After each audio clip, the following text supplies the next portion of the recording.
صرف سنی کا جو ٹائٹل ہے نا یہ کہیں نہیں چلتا، یہ ہمارے ہاں لوگوں نے ایک بہانہ بنایا ہوا ہے، آپ سے کہتے ہیں یہ سنی ہے، یہ سنی ہے. سنی کوئی نہیں ہوتا، سنی سے آگے نیچے بھی تقسیمیں ہیں. سنت محمد کچھ اور ہے صلی اللہ علیہ وآلہ وسلم، اور آپ کے بابوں اور بزرگوں کی سنت کچھ اور ہے. کہ علی کی مخالفت نہیں کی جا سکتی، علی کے مد مقابل نہیں آیا جا سکتا، علی سے لڑا نہیں جا سکتا. الحمدللہ رب العالمین والصلاة والسلام علی سید الانبیاء والمرسلین وآلہ الطیبین الطاہرین ومن والا. بسم اللہ الرحمن الرحیم. السلام علیکم ورحمۃ اللہ وبرکاتہ. میں شیعہ ہوں یا سنی، اور صحابہ کرام رضوان اللہ علیہم کے بارے میں میرا کیا موقف ہے؟ بہت سارے دوست احباب جو میری ویڈیوز دیکھتے ہیں، میرا لیکچر سنتے ہیں، ان کا یہ سوال ہے، ان کی طرف سے یہ کومنٹس بھی آئے ہیں کہ مفتی صاحب آپ کا صحابہ کرام کے بارے میں کیا نقطہ نظر ہے، کیا عقیدہ ہے، آپ ان کو کیا مانتے ہیں؟ اس کا جواب دینے سے پہلے میں یہ عرض کرتا چلوں کہ مسلم امہ کے اندر دو بڑے فرقے ہیں، دو بڑے گروہ ہیں. ایک اہل سنت والجماعت اسے کہا جاتا ہے، مکتب تسنن، اور ایک ہے مکتب اہل البیت یا اہل تشیع. تو یہ دو بڑے فرقے موجود ہیں، اور صدیوں سے ان کے درمیان جو اختلافات ہیں وہ بھی سب کے سامنے ہیں. اس پر بحث و مباحثے ہوتے ہیں، مناظرے ہیں، ایک دوسرے کی طرف جو الزامات ہیں وہ بھی پائے جاتے ہیں. اور اسی طرح سے کچھ ایسے لوگ جو ہمارے اہل سنت کے اندر ہیں، جنہیں آپ ایسے شدت پسند مفتی کہہ لیں، کہ ان کی طرف سے شیعہ کے اوپر یا ان کو روافض کی نام دے کر ان پر کفر کے فتوے ہیں. تو یہ صدیوں سے یہ چیزیں چلی آ رہی ہیں. بعد میں اس میں جو تیزی آئی ہے وہ آپ کے سامنے ہے. یہاں میں اپنا موقف اور اپنا عقیدہ نقطہ نظر صحابہ کرام کے حوالے سے پیش کرنا چاہتا ہوں اس ویڈیو میں، تاکہ لوگوں کو سمجھ میں آ جائے، اور جو غلط فہمی کا شکار ہو رہے ہیں تو ان کی غلط فہمی دور ہو جائے. پہلی بات تو یہ ہے کہ میں شیعہ کی تکفیر نہیں کرتا ہوں، میں ان کو مسلمان سمجھتا ہوں اور مومن سمجھتا ہوں، بلکہ میں یہ کہتا ہوں کہ مجھ سے زیادہ اچھے مومن ہوں گے. اور میں ہر ایک کے بارے میں جو اہل البیت علیہم السلام سے محبت رکھتا ہوں، یہی عقیدہ، یہی نقطہ نظر رکھتا ہوں، کیونکہ میں ایک گنہگار اور خاکسار انسان ہوں. میں کسی کے اوپر کیا الزام لگاؤں گا اور کسی کے ایمان کا میں کیا فیصلہ کروں گا؟ لیکن شیعہ کی جہاں تک بات ہے تو شیعہ اہل البیت علیہم السلام کا ذکر کرتے ہیں، ان سے محبت کی بات کرتے ہیں، ان کے ذکر کو زندہ رکھا ہوا ہے. اہل البیت علیہم السلام امام علی علیہ السلام سے لے کر امام حسن عسکری علیہ السلام تک جو ائمہ اہل البیت ہیں، ان کی زندگی آپ پڑھ لیں، سب نے اپنی زندگی کے اندر قربانیاں دی ہیں، سب کو ستایا گیا ہے، ایذائیں دی گئی ہیں. امام علی کا حال آپ کے سامنے ہے. تو ایسے وقت کے اندر اگر کوئی شخص آج تک اگر کوئی اہل البیت کا نام لیتا ہے، اس کتنی آزمائشوں کے اندر وہ گزرتا ہے، یہ آپ سب جانتے ہیں، میں تو جانتا ہوں اس بات کو، لیکن آپ کو بھی معلوم ہوگا کہ اہل البیت کا نام لینا اس دور میں کتنا امتحان کے لیے اپنے آپ کو پیش کر لینا ہے. تو ان اہل البیت علیہ السلام پہ جو ظلم ہوا، امام حسین علیہ السلام کے اوپر جو کربلا کے اندر جو کچھ ہوا، آپ کی اولاد کے ساتھ جو کچھ ہوا، اور آج تک جو کچھ ہو رہا ہے، اس ذکر کو زندہ کس نے کر رکھا ہے؟ شیعہ نے زندہ رکھا ہوا ہے. تو اس پر تو ان کی تعریف کرنی چاہیے. الثقلین کو مانتے ہیں، قرآن مجید سے استمساک کرتے ہیں، اہل البیت علیہ السلام کی پیروی کرتے ہیں، اتباع کرتے ہیں. لیکن بات یہ ہے، یہ خوبیاں ہونے کے ساتھ ساتھ کچھ ایسے عناصر جو ممبروں پہ بیٹھتے ہیں اور اہل سنت والجماعت کی جو مقدسات ہیں، خود شیعہ کے بھی مقدسات ہیں، ان کے اوپر اس طرح کی نازیبہ گفتگو کی جاتی ہے جو خود شیعہ علماء کے موقف کے خلاف ہے. یعنی شیعہ کے جو مراجع ہیں، جو مسلمہ ہیں، جیسے عراق کے سید سیستانی حفظہ اللہ ہے، اور ایران میں سید خامنائی حفظہ اللہ ہے. ان دو بلکہ دیگر جو حسین فضل اللہ جیسے علماء کرام ہیں، ان کا یہ فتویٰ ہے کہ جو سنیوں کے مقدسات ہیں، جیسے شیخین حضرت ابوبکر رضی اللہ تعالیٰ عنہ، حضرت عمر رضی اللہ تعالیٰ عنہ، ام المؤمنین عائشہ رضی اللہ تعالیٰ عنہا، اور حضرت عثمان رضی اللہ تعالیٰ عنہ، دیگر صحابہ کرام جن پر شیعہ کا اختلاف موجود ہے، ان سے کلی اتفاق نہیں رکھتے ہیں، لیکن ان کی توہین سے منع کیا ہے، اس کو حرام قرار دیا ہے کہ کسی طور پر بھی آپ ان کی توہین نہیں کر سکتے ہیں. اور بلکہ سید سیستانی کا ایک مشہور مقولہ ہے عرب کے اندر، وہ کہتے ہیں لا تقولوا اخواننا اہل السنہ بل قولوا انفسنا. یہ مت کہو کہ یہ ہمارے بھائی ہیں، بلکہ یہ کہیں کہ یہ ہماری جان ہے اہل سنت کے بارے میں. تو جہاں پر جو مرجع کا فتویٰ موجود ہو، تو لہٰذا ایک مقلد کے لیے ضروری ہے کہ وہ اس کی پیروی کرے، اس کے لیے یعنی اپنے مرجع کی بات کو ماننا اس کے لیے لازم ہے اور واجب ہے. ایسے میں جو عناصر ہیں وہ شرپسندی پیدا کرتے ہیں، ممبروں کا غلط استعمال کرتے ہیں، اس کے تقدس کا خیال نہیں کرتے، اور صحابہ کرام میں وہ لوگ جنہیں قرآن مجید نے السابقون الاولون من المہاجرین والانصار کہا ہے، جو حقیقی صحابہ ہیں، ان کے اوپر اگر اس طرح کی گفتگو کی جائے تو لازمی بات ہے پھر لوگ سب کو ایک ہی دائرے کے اندر شمار کر لیتے ہیں۔ وہ کہتے ہیں شیعہ تو ہے ہی اس طرح سے، شیعہ لوگ تو ہوتے ہی ہے، یہ صحابہ کرام کو گالیاں دیتے ہیں، سب و شتم کرتے ہیں، حالانکہ اس میں ان کا موقف الگ ہے۔ وہ یہ کہتے ہیں کہ نہیں، اس کو آپ سب و شتم جو سمجھ رہے ہو یہ اس طرح نہیں ہے، ٹھیک ہے، یہ اس سے مراد ہم ان کے احترام کے ساتھ ساتھ اپنا ایک موقف رکھتے ہیں۔ تو بہرحال لیکن اس سے کچھ لوگ ناجائز فائدہ اٹھاتے ہیں، اور وہ اس طرح سے اپنی جو قیمت ہے جو مجلسوں کی ہوتی ہے اسے بڑھاتے ہیں، باوجود اس کے کہ ان کے مراجع کا اس پر فتویٰ موجود ہے کہ توہین کرنا حرام ہے۔ لہٰذا یہ تو شیعہ کے یعنی جو ان کے واعظین اور ذاکرین ہیں ان کے حوالے سے میں نے بات پیش کر دی۔ میرا جو موقف ہے صحابہ کرام کے حوالے سے وہ بالکل واضح، اس میں کوئی خفا نہیں ہے، کوئی پوشیدگی نہیں ہے، کوئی ڈھکی چھپی بات نہیں ہے، کوئی ہڈن چیز نہیں ہے۔ وہ یہ ہے کہ قرآن مجید نے جس اصطلاح صحابیت کو استعمال کیا ہے میں اسے قطعی سمجھتا ہوں، میں اسے قطعی سمجھتا ہوں، اور اس اصطلاح کے منکر کو میں یہ سمجھتا ہوں کہ یہ قرآن کے اوپر نہیں ہے۔ مثلا وہ اصطلاح کیا ہے؟ قرآن مجید نے استعمال کی ہے، سورہ توبہ کے اندر ہے، قرآن مجید نے استعمال کی ہے والسابقون الاولون من المہاجرین والانصار، مہاجرین والانصار والذین اتبعوہم باحسان، یعنی وہ لوگ کہ جنہوں نے رسول اللہ صلی اللہ علیہ وآلہ وسلم کی دین کی خاطر ہجرت کی ہو، وہ مہاجرین کا نام دیا انہیں، متبعین کا نام دیا، انصار کا نام دیا ہے۔ یہ وہ لوگ ہیں جنہیں قرآن نے کہا ہے کہ یہ رسول اللہ کے دوست ہیں، رسول اللہ کے لائے ہوئے پیغام کے اندر آپ کا ساتھ دینے والے ہیں۔ لہٰذا اگر آپ ان افراد کو صحابہ شمار کرتے ہیں اور واقعتاً یہ وہ لوگ ہیں کہ جو رسول اللہ کے ساتھی ہیں، تو ان کا احترام واجب ہے۔ یہ کون لوگ ہیں؟ یہ وہ لوگ ہیں جو رسول اللہ صلی اللہ علیہ وآلہ وسلم کے ساتھ شروع زمانے سے تھے۔ دار ارقم کے اندر میں ان کے نام بھی چند آپ کے سامنے لے لیتا ہوں: ارقم بن ابی الارقم، ابو ذر غفاری، عبداللہ ابن مسعود، ابو سلمہ، عمار بن یاسر، اور امام علی علیہ السلام، حضرت ابو بکر رضی اللہ تعالیٰ عنہ۔ یہ جو دار ارقم کے شیب ابی طالب کے اندر جو اہل البیت علیہ السلام آپ کے ساتھ ہیں، انہیں یعنی اہل البیت کے اوپر تو یہ ٹائٹل نہیں ہے صحابہ کرام کا، لیکن اگر اس تعریف میں آپ رکھیں مہاجرین تو وہ بھی ہیں، انہوں نے بھی ہجرت کی ہے۔ جعفر طیار رضی اللہ تعالیٰ عنہ علیہ السلام، سیدنا حمزہ رضی اللہ تعالیٰ عنہ علیہ السلام، تو یہ وہ افراد ہیں جنہیں قرآن مجید نے مہاجرین کہا ہے، انصار کہا ہے۔ تو صحابہ کے بارے میں میرا جو عقیدہ ہے، نظریہ ہے، وہ بالکل واضح ہے۔ اس میں آپ کو نہ جو ہے وہ پوچھنے کی ضرورت ہے، چلے پوچھ رہے ہیں اچھی بات ہے، لیکن کوئی اس طرح کوئی چھپی ہوئی بات نہیں ہے، بالکل آپ کے سامنے ہے۔ میں یہی نظریہ رکھتا ہوں کہ قرآن نے ان کو جو رسول اللہ کے ساتھی والذین معہ کے اندر شامل کیا ہے کہ جنہوں نے آپ کا ساتھ دیا ہے، ہجرت کی آپ کے لیے، اور جنہوں نے آپ کے ساتھ آپ کے لیے مدد کی ہے۔ تو اس بارے میں میرا واضح ہے کہ یہ صحابہ کرام ہیں، اور یہ وہ لوگ ہیں کہ جو رسول اللہ کے ساتھی ہیں، لہٰذا ان کا احترام، قرآن نے چونکہ ان کی فضیلت ذکر کی ہے، لیکن یہ فضیلت بھی اس طرح مطلقاً نہیں ہے۔ فمن نکث فانما ینکث علی نفسہ، جو پھر جائے تو اس کا پھرنا، قرآن نے واضح کہا ہے کہ اگر اس بیعت رضوان کے بعد بھی جو پھر جاتا ہے تو اس کا پھرنا تو سب کے سامنے ہے، یعنی وہ واضح ہو گیا کہ وہ پھر گیا۔ ہجرت کرنے والے، شروع میں ہجرت کرنے والے، جیسے عبداللہ بن جو جحش تھے، جو ام حبیبہ کے جو شوہر تھے حضرت رملہ کے، وہ نصرانی ہو گئے تھے، حالانکہ انہوں نے ہجرت کی تھی حبشہ کی طرف، اول مہاجرین ہیں۔ تو اب ان کی ہجرت کے بعد چونکہ وہ استقامت پہ نہیں رہے، ان کی تعریف نہیں ہوگی، تو اس میں استثناءات ہو سکتے ہیں۔ یعنی اگر ایک شخص بیعت رضوان میں موجود ہے لیکن وہ بیعت رضوان کے بعد بھی اگر وہ اس حالت پہ قائم نہیں رہتا استقامت کے اوپر، تو وہ افراد میں شامل نہیں ہوگا، اس میں سے نکل جائے گا، کیونکہ قرآن نے خود کہا ہے اگر فمن نکث فانما ینکث علی نفسہ، جو پھر جائے تو وہ تو اپنے اوپر ہی وہ پھر گیا، وہ اپنی ذات کے اوپر ہی اس نے کیا کر لیا، اس کا نقصان اسی کو ہوگا۔ لیکن صحابہ کی جو من حیث المجموع ہے، ان کی تعریف قرآن میں اس حساب سے موجود ہے: مہاجرین، انصار، متبعین باحسان۔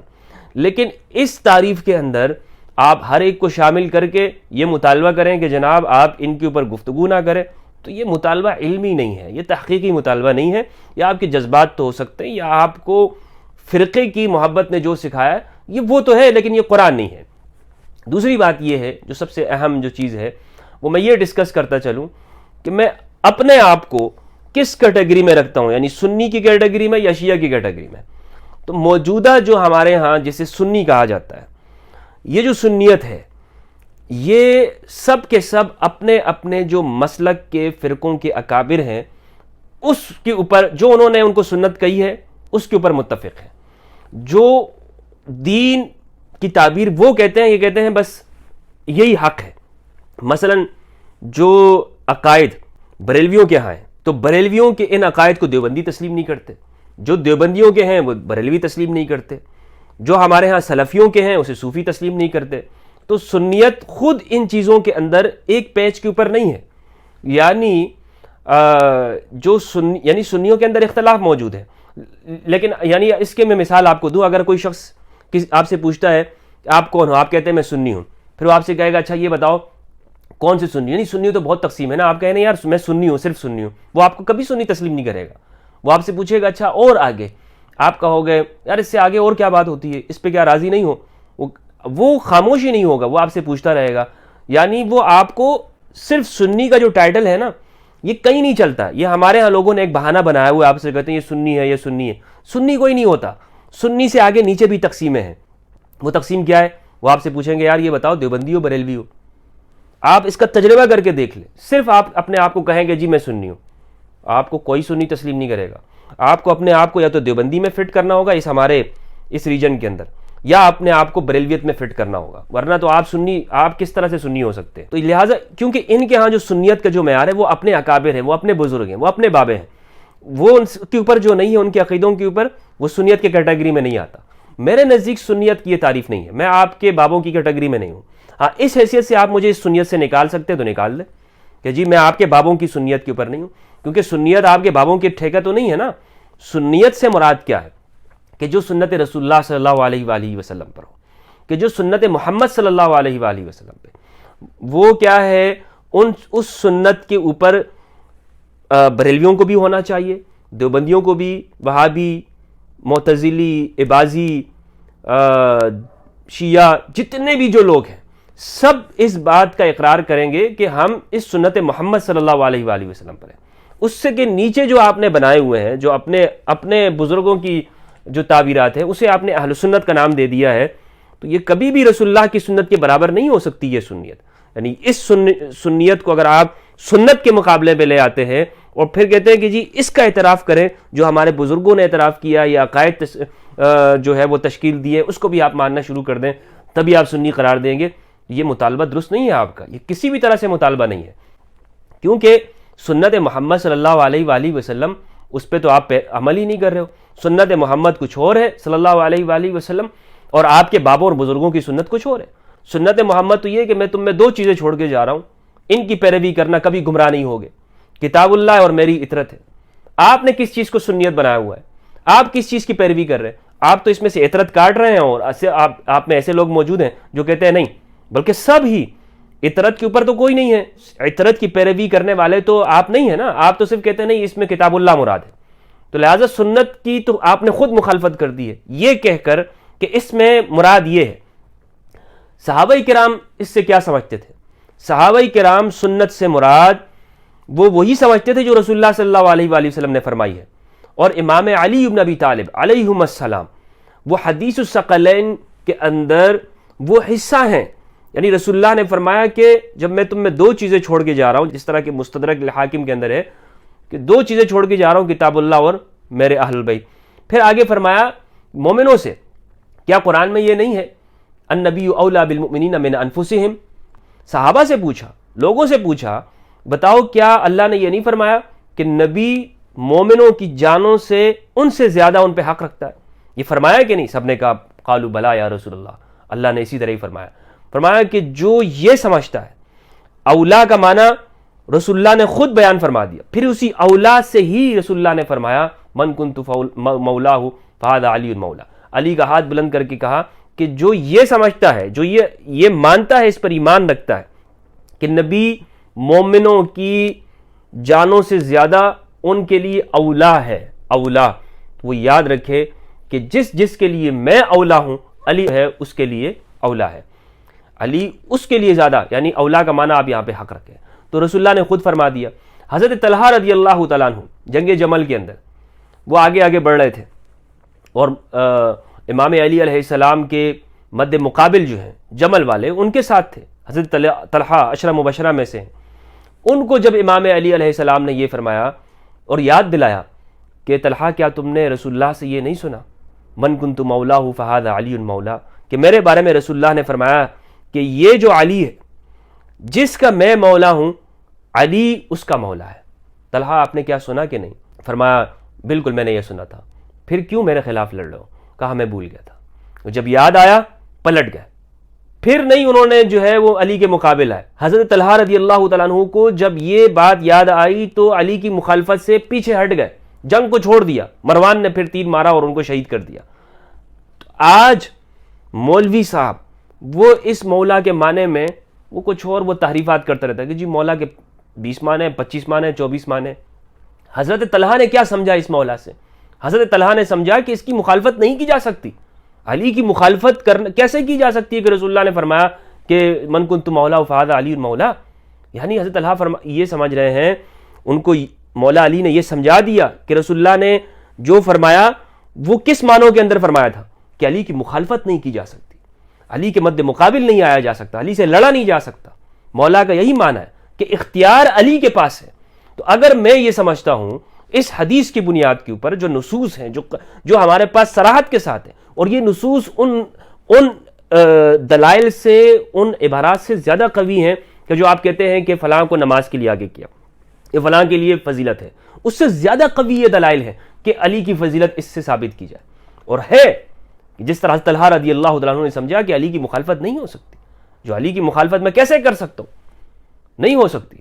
تو لہٰذا اس معنوں کے اندر اگر آپ مجھے شیعہ کہتے ہیں کہ میں یہ سمجھتا ہوں امام علی کو، تو سمجھیے اس میں بلکہ شروع کے ادوار کے ہماری کتابوں میں لکھا ہوا ہے کہ جو شیعان علی کا جو لفظ تھا وہ امام علی کا ساتھ دینے والوں کے لیے تھا، اور وہ اہل سنت بھی کہے جاتے تھے، اور ان کو آپ سنیت کی کیٹیگری سے نہیں نکال سکتے کہ جی وہ شیعان علی تھے، ان پہ شیعہ کا لفظ آ رہا ہے تو وہ شاید سنت کو نہیں مانتے، نہیں، وہ اہل سنت بھی تھے اور شیعان علی بھی تھے۔ تو جس طرح شروع کے دور میں امام علی کے زمانے میں ایک شخص سنت پہ رہتے ہوئے اہل سنت ہوتے ہوئے وہ شیعان علی ہو سکتا ہے، تو آج کیوں نہیں ہو سکتا؟ آج بھی تو ایک شخص ہو سکتا ہے نا کہ امام علی کو افضل مانتا۔ بالکل میں آپ کے سامنے جو بات رکھ رہا ہوں وہ بالکل واضح ہے، اس میں آج کی یعنی اس گفتگو کے بعد سب پہ واضح ہونا چاہیے۔ کوئی آپ یہ جو سوال کریں جناب نہیں ہمیں تو پتہ نہیں شیعہ سنی، جب میں اپنی زبان سے کہہ رہا ہوں، جب میں آپ کے سامنے اقرار کر رہا ہوں، المرء یؤخذ باقراری، مرد کے لیے وہ اپنے اقرار سے پکڑا جاتا ہے۔ میرا اقرار یہ ہے کہ میں صحابہ کرام جو قرآن مجید نے ان کی فضائل بیان کیے ہیں، یعنی مہاجرین، انصار، متبعین باحسان والذین معہ، مفلحون، ناصرون، انصار، یہ جو فضائل ہیں، محتدون، اس کا میں قائل ہوں، اس کا کوئی انکار نہیں کر سکتا، سوائے اس کے کہ جو جاہل ہو یا وہ ضدی قسم کا انسان ہو، وہ اس کا انکار نہیں کر سکتا۔ حضرت عمار بن یاسر کے فضائل سے آپ کیسے انکار کریں گے؟ سیدنا جعفر طیار کی قربانیوں کو آپ کس طرح بھول سکتے ہیں؟ کیا وہ صحابہ کرام میں نہیں ہے؟ صحابہ کرام ہے نا، آپ کی تعریف کے مطابق تو ہے ہی ہیں، لیکن قرآن کے مطابق بھی ہیں، کیونکہ وہ السابقون الاولون ہے۔ تو لہٰذا صحابہ کے بارے میں میرا موقف بالکل واضح ہے، ان صحابہ کی کوئی توہین نہیں ہو سکتی، نہ ہونی چاہیے، یہ کوئی رویہ نہیں ہے درست کہ آپ ممبر پہ بیٹھ کر ان کی توہین کریں گے، ان صحابہ کرام کی، ابو ذر غفاری کی کوئی توہین کرے، نہیں۔ وہ ابو ذر غفاری جن کے بارے میں رسول اللہ نے فرمایا کہ ابو ذر یمشی وحدہ یموت وحدہ ویبعث یوم القیامت وحدہ، یہ اکیلا چلتا ہے، اکیلا ہی اس کا انتقال ہوگا اور اکیلا ہی بروز قیامت اٹھایا جائے گا، دین کے لیے جو قربانیاں دی ہیں۔ تو یہ مؤمنین ہیں۔ اور اسی طرح جو شیعت کے بارے میں نے آپ کو بتا دیا کہ میں جو شیعہ طبقہ ہے، جو گروہ ہے، جو مکتب ہے، اس کی تکفیر نہیں کرتا ہوں، ان کو مومن مانتا ہوں، مومن سمجھتا ہوں، وہ اہل البیت علیہم السلام کے پیروکار ہیں، ان سے محبت رکھتے ہیں۔ ان میں جو لوگ غلو کرتے ہیں، جو غالی قسم کے لوگ ہیں، ان سے تو یہ خود بھی بری ہیں، ان کے مراجع تک ان سے بری ہیں کہ جی ہمارا ان سے کوئی تعلق نہیں ہے۔ جب وہ اعلان کر چکے ہیں برات کا، تو میں تو بطریقہ اولا برات کا اعلان کرتا ہوں، میرا ان سے کیا تعلق ہے؟ تو مجھے آپ اپنے ذہن کے مطابق کیوں کسی خانے میں فٹ کرتے ہیں، جب میں خود ہی نہیں چاہتا ہوں کہ آپ مجھے کسی خانے میں فٹ کریں؟ جب میں آپ سے واضح طور پہ کہہ رہا ہوں کہ میرا موقف یہ ہے، آپ مجھ پر الزام لگا کر، تہمت لگا کر اپنے ذہن میں خود ہی سوچتے رہتے ہیں، جی یہ اس طرح ہے، یہ بات کرے، یہ بات کرے۔ حضرت ابوبکر رضی اللہ تعالیٰ عنہ کے گستاخ، ارے بھائی میں سوچ ہی کیسے سکتا ہوں گستاخی کا؟